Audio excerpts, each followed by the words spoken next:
우리 교회란 곳이 어떤 곳일까요? 교회.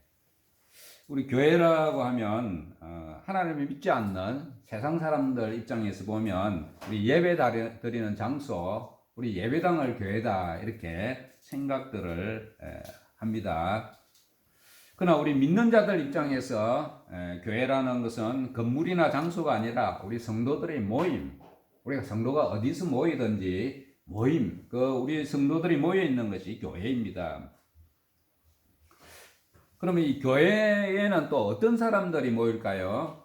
교회는 예수 그리스도를 믿는 성도들의 모임이죠. 예수님께서 우리 이 교회의 머리가 되시고 우리 성도들은 교회의 지체들입니다. 다른 말로 하면 우리는 이 교회의 손과 발이고 눈, 코, 입 이런 지체들이라 할 수 있습니다. 그래서 우리 예수님, 머리 대신 예수님과 우리가 하나가 되어서 한 몸으로 교회를 이루는 것입니다. 이 지상교회에는 다양한 구성원들이 있습니다. 우리 교회 내에는 우리 원칙적으로 하면 성도들만 있어야 되죠. 근데 실제로는 그렇지 못합니다. 교회 내에는 성도들이 있지만 성도가 아닌 사람들도 있습니다. 예수 그리스도를 주로 믿고 고백하는 사람들도 있고 또 예수 그리스도에 대해서 관심을 가지고 배우려고 나온 사람들도 있고 예수를 믿지는 않지만 그래도 교회에 와보니까 분위기가 좋고 그래서 오는 사람들도 있습니다. 다시 말하면 이 교회는 우리 지상교회는 성도가 아닌 사람들조차 함께 섞여 있는 곳입니다. 그러다 보니까 교회에서 어떤 일이 일어날까요? 세상 사건들, 오늘 말씀해 보면 세상 사건이라는 말이 나오는데요. 세상 사건이 교회에서 일어나고 교회 내에서 다툼도 일어납니다. 참 온전한 천국이 이 땅에 임할 때까지 참 불가피한 현상이다 할 수가 있습니다. 그래서 이 교회라는 곳이 참 좋은 곳이지만은 또 다양한 사람들이 모여 있다 보니까 참 어려운 곳이기도 합니다. 오늘 말씀에 나오는 이 고린도 교회는 참 이런 교회를 대표하는, 잘 보여주는 그런 대표적인 교회다 할 수가 있습니다. 이 고린도 교회 내에는 언변이 아주 좋은, 말을 잘하는 사람들, 또 아주 모든 지식에 풍족한 똑똑한 사람들이 많이 있는 곳이 이 고린도 교회였습니다. 그럼 이 똑똑한 사람들이 많이 모여서 정말 하나님 앞에 헌신하면서 충성스럽게 잘 생활하면 얼마나 좋겠습니까? 그러나 이 고린도 교회에는 다툼과 분쟁들이 많이 있었습니다. 성도들은 나는 바울파다, 나는 아볼로파다, 또는 베드로죠, 개바파다 이렇게 하면서 서로가 파벌을 나누어서 서로 다투고 이런 시기하는 그런 교회가 고린도 교회였습니다. 그리고 고린도 교회 내에는 바울이 떠난 이후로 또 아볼로가 떠난 이후로 자신이 지도자라고 하면서 육신적인 것들에 사로잡혀서 갈팡질팡하는 그런 자들이 있는 곳이었습니다. 또 세상에도 없는 음행, 우리 세상의 음행이라는 게 참 심하죠. 그런데 세상에도 없는 음행을 하는 사람이 있는 곳이 이 고린도 교회였습니다. 그래서 참 여러 가지 문제들과 다툼이 있는 교회였다 할 수 있습니다. 바울은 이 파벌을 나누는 문제에 대해서는 그렇게 말을 하죠. 바울 자신이나 아볼로나 우리 아무것도 아니다. 잘하게 하시는 분은 오직 하나님이시다 말하면서 파벌을 짓지 말 것을 말씀하였습니다. 또 교만한 자들에 대해서는 자기가 지도자 행세로 하면서 교만을 부리는 자들에 대해서는 바울이 내가 가면 너희들의 능력을 알아보겠다 이렇게 말씀하였습니다. 하나님의 나라는 말에 있지 않고 능력에 있는 것이라고 하면서 내가 가서 너희들의 능력을 알아보겠다 이렇게 말하셨습니다. 또 심각한 음행을 범하는 자에 대해서는 성도들로 하여금 교회에서 쫓아내라 그렇게 하였습니다. 오늘 말씀에서는 이제 교회 내의 성도들 간에 또 여러 가지 사소한 일로 불화나 다툼이 일어날 때 어떻게 대처하여야 하는가에 대해서 오늘 말씀하여 주고 있습니다. 오늘 1절 말씀을 보면요. 너희 중에 누가 다른 이와 더불어 다툼이 있는데 구태여 불의한 자들 앞에서 고발하고 성도 앞에서 하지 않느냐. 바울은 이렇게 물어봅니다. 반문을 합니다. 우리 성도들이라고 하면 날마다 우리 하나님의 말씀을 읽고 묵상하면서 사는 사람들이죠. 그러니 이 도덕적인 부분에 있어서는 세상 사람들보다 좀 이리 뛰어나야 할 사람들입니다. 그런 사람들이 자신들의 행위에 또 잘잘못을 가지고 세상에 나가서 세상들 앞에 판사에 나가서 이렇게 판단을 받는 것이 말이 되느냐 이렇게 반문을 하고 있습니다. 뿐만 아니라 성도들은 세상을 판단할 자라 이렇게 말씀을 하고 있습니다. 오늘 2절 말씀에 보면요. 성도가 세상을 판단할 것을 너희가 알지 못하느냐. 세상도 너희에게 판단을 받겠거든 지극히 작은 일 판단하기를 감당하지 못하겠느냐. 이렇게 말을 합니다. 그리고 심지어 우리가 천사를 판단할 것을 너희가 알지 못하느냐. 그러하거든 하물며 세상 일이랴. 이렇게 말을 합니다. 우리는 잘 못 느끼고 이렇게 살 수가 있지만은 사실 우리 성도라는 존재가 대단한 존재입니다. 마지막 날에 예수님께서 세상을 심판하실 때 성도가 그 심판에 참여할 자들이라는 말입니다.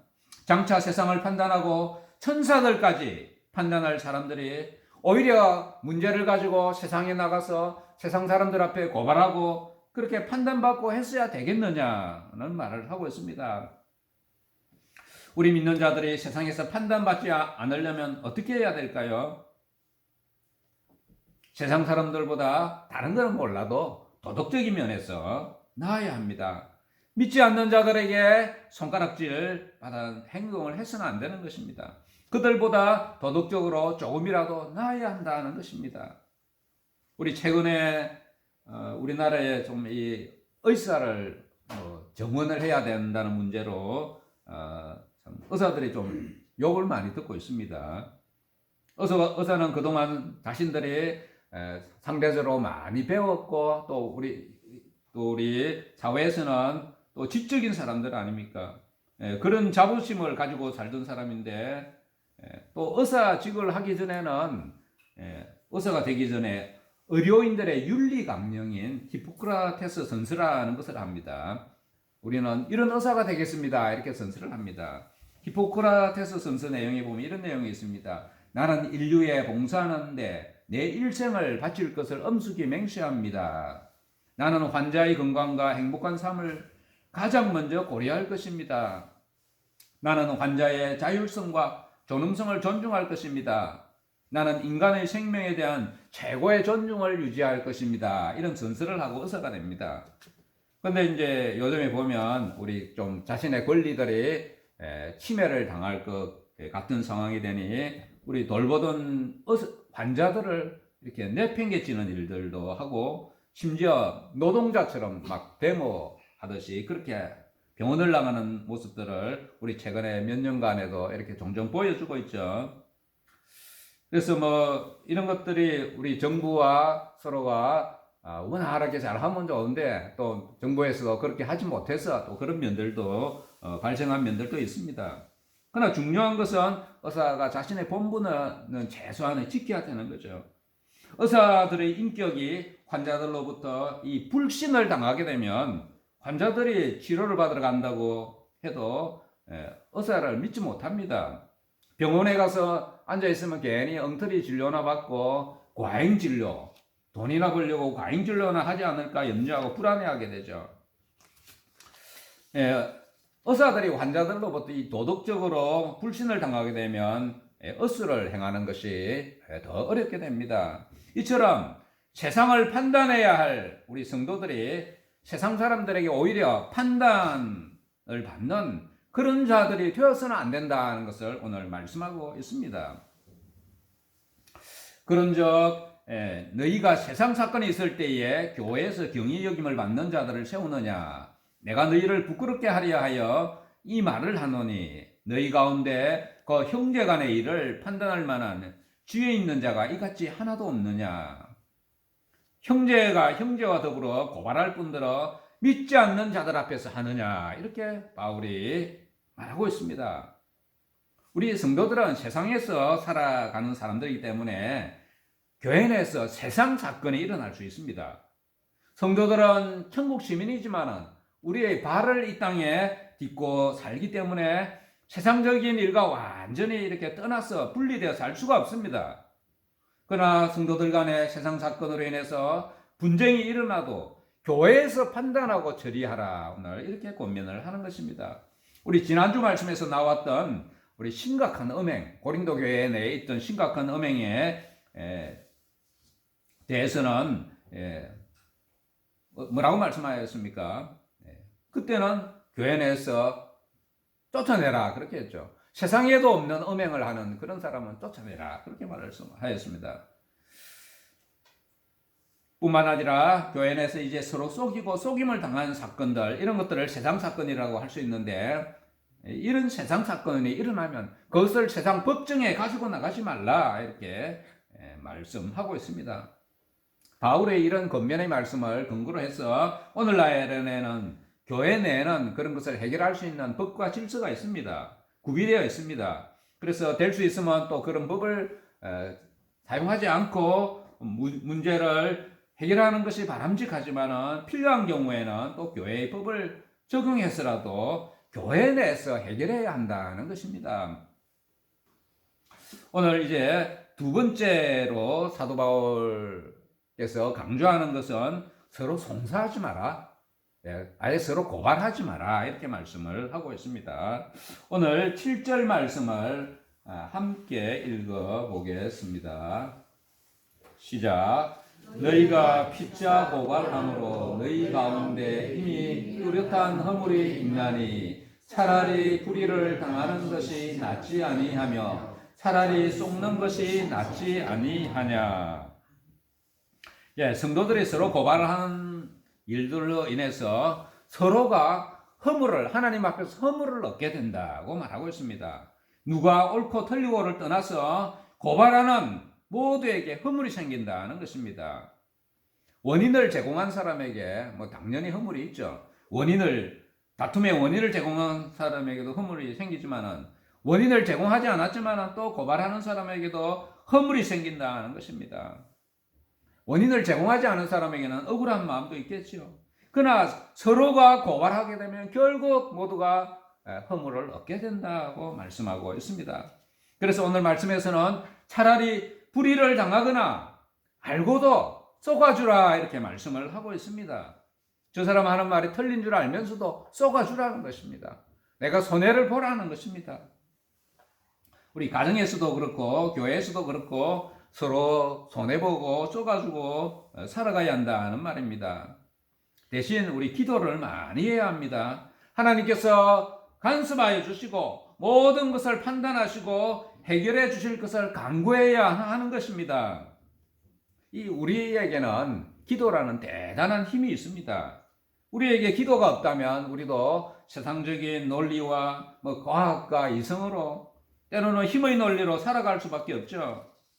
그러나 우리에게는 이보다 더 중요한, 더 좋은 방법이 있는데 우리 하나님께 기도하는 것입니다. 우리에게 이 기도라는 방법이 있다는 것이 얼마나 감사한지 모릅니다.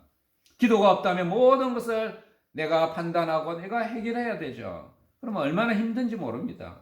믿지 않는 자들과 똑같이 일하다가 또 다투다가 억울해하고 분노하고 그렇게 살아갈 수밖에 없습니다. 우리 주를 믿는 사람들이 예수 믿고 받은 복 중에 많은 복이 있지만 가장 중요한 것 또 한 가지는 우리 기도할 수 있다는 것입니다. 기도하는 사람은 손해를 볼 그런 마음적인 여유도 생기고 또 쏘아줄 마음적 여유도 생기는 것입니다. 하나님께서 다 알고 계시고 억울한 일들은 갚아주실 것을 믿기 때문입니다. 그러나 이 기도하지 않는 사람, 기도의 힘을 믿지 못하는 사람은 자신의 감정대로 생각대로 살아갈 수밖에 없습니다. 이제 이어서 바울은 불의를 행하는 자들에게 경고합니다. 너희는 불의를 행하고 속이는구나. 그는 너희 형제로다. 불의한 자가 하나님 나라의 나라를 유업으로 받지 못할 줄을 알지 못하느냐 이렇게 경고하고 있습니다.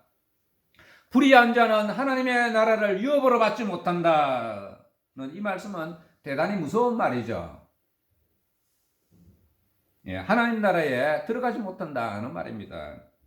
그러면 구원받은 사람도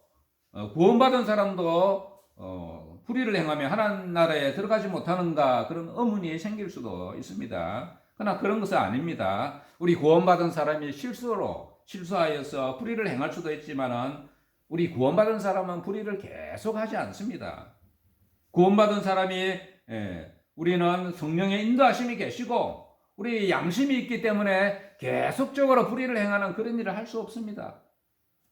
성도는 말로는 주를 믿는다고 하면서도 불의를 계속하는 사람은 사실은 믿지 않는 사람입니다. 그런 사람은 구원받지 못한 사람이다 이렇게 볼 수도 있는 것입니다. 우리 자신을 예수 믿는다고 하면서 오늘 말씀한 이런 불의들을 계속하는 사람 보았습니까? 그런 자가 있다면 스스로 속이는 자입니다. 스스로 속이거나 아니면 자신이 속고 있거나 남을 속이는 자입니다. 악을 계속 행하면서도 자신이 구원을 받았다고 생각하는 것은 말이 안 됩니다. 구원에 대한 증거는 그 사람이 구원을 받았느냐 받았지 못하느냐 증거는 자신이 그렇게 말하고 네 확신합니다 그런다고 해서 되는 것이 아니고 열매가 나타나야 하는 것입니다. 이것이 진정한 구원의 증거가 되는 것입니다. 그러면 바울 사도는 어떤 사람들을 생각하면서 지금 교회 내에서 불의하다고 말을 하고 있을까요? 오늘 8절 하반절에 나타나고 있습니다. 음행하는 자나 우상 숭배하는 자나 간음하는 자나 탐색하는 자나 남색하는 자나 도적이나 탐욕을 부리는 자나 술 취하는 자나 모욕하는 자나 속여 빼앗는 자들이다 이렇게 말을 하고 있습니다. 이런 죄악들은 서로 하나하나 이렇게 독립되어 있는 것 같지만 사실 다 연결이 되어 있습니다. 이들 중 하나의 죄를 범하게 되면 또 다른 죄악들도 같이 이렇게 행하게 되는 것입니다. 그 당시에 이방인들에 있어서 이 음행하고 우상 숭배는 아주 밀접한 연관성을 가지고 있었습니다. 우상 숭배하면서 음행을 하죠. 이어서 나오는 이제 탐색, 남색들 이런 것도 다 연관되어 있습니다. 도적과 탐욕, 속이는 것들도 서로 연관되어 있죠. 도적이 다 속이는 거 아닙니까? 그게 탐욕에서 아닙니까? 이러한 열간 악들 중에서 한 가지라도 하게 되면 또 다른 것들을 줄줄이 엮이게 되는 것입니다. 그래서 이런 악을 행하는 자들은 믿는 자라고 할 수 없고 하나님 나라를 유업으로 받지 못한다 이렇게 말씀하는 것이 또 타당한 말씀이다 생각이 되는 것입니다. 지난주 말씀에서는 악을 행하는 자들이 있으면 교회 내에서 쫓아내라 말씀하였는데 실수로 한두 번이 아니라 계속적으로 이와 같은 일을 하는 자는 내어 쫓으라 그런 말이죠. 너희 중에 이와 같은 자들이 있더니 주 예수 그리스도의 이름과 우리 하나님의 성령 안에서 시성과 거룩함과 어렵다 하심을 받았느니라. 고린도 교회 성도들 중에 이전에 이런 자들이 있었다고 바울 사도가 말하고 있습니다. 이전에 있었다는 말은 그들이 예수를 믿기 전에 영접하기 전에 이런 일을 행하던 자였지만은 예수를 믿고 난 이후에 이런 것들을 다 내어버렸다는 말입니다. 당시 고린도 지역은 그 이방인들이 사는 곳으로서 아주 악이 음행이나 여러 가지 악이 아주 행행하는 그런 도시였습니다. 고린도 교회 성도들은 예수를 믿기 전에는 이런 자들에 속하였으나 예수를 믿고 죄악을 씻은 후에 거룩하고 의로운 자들이 되었다 말하고 있습니다. 우리 주 예수 그리스도의 은혜는 참 놀랍습니다. 아무리 악한 자라도 예수를 믿고 회개하면 그가 지은 죄들이 깨끗함을 잊게 되는 것입니다.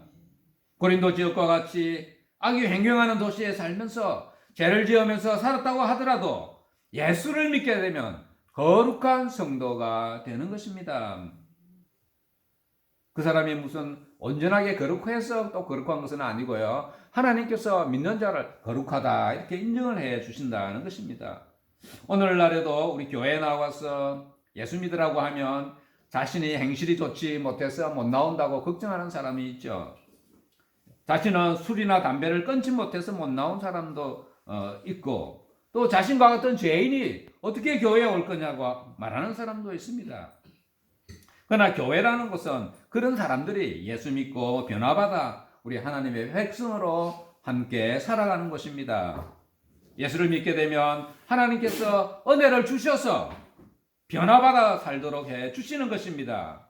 죄악을 다 끊어낼 수 있는 힘을 주시는 것입니다. 그러나 예수를 믿은 지 또 오래된 사람들은 이후에는 스스로의 노력이 필요합니다. 우리가 예수 믿은 후에도 세상의 유혹이 우리에게 다가오죠. 믿는다고 해서 우리가 늘 우리 선하게 죄를 지지 않고 살아가지는 못하는 것입니다. 또다시 이런 유혹이 죄악된 것들이 다가올 때에 멀리하고 제거하는 자신의 노력이 필요한 것입니다. 성령의 인도하심에 순종하는 마음이 필요한 것입니다. 지난주 말씀과 오늘 말씀을 이제 종합적으로 한번 생각을 해보면 고린도 교회에는 아주 심각한 악을 행하는 자가 있었습니다. 우리 지난주 말씀이면 아버지의 아내를 취하는 음행을 하는 자가 있었다는 것입니다. 이런 자에 대해서는 교회 밖으로 단호히 쫓아내라 이렇게 말씀하지만은 그러나 또 그러한 심각한 내용이 아니라면 또 세상 사건으로 인해서 서로에게 문제가 일어나는 경우에 서로 고발하지 말고 차라리 당하고 쏘가주라 말하고 있는 것입니다. 오늘날에도 이 교회 내에서는 여러 가지 문제들이 일어납니다. 세상 사건이 일어납니다.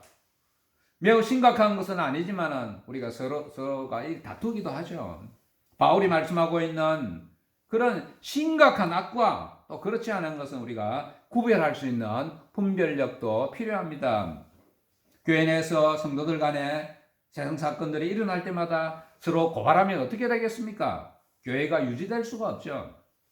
바울 사도는 교회 내에서 일어나는 문제들에 대해서 오늘 크게 두 가지 지침을 주고 있습니다. 첫째, 심각하게 악을 행하는 자는 쫓아내라는 것이고, 이 지난주 말씀이죠.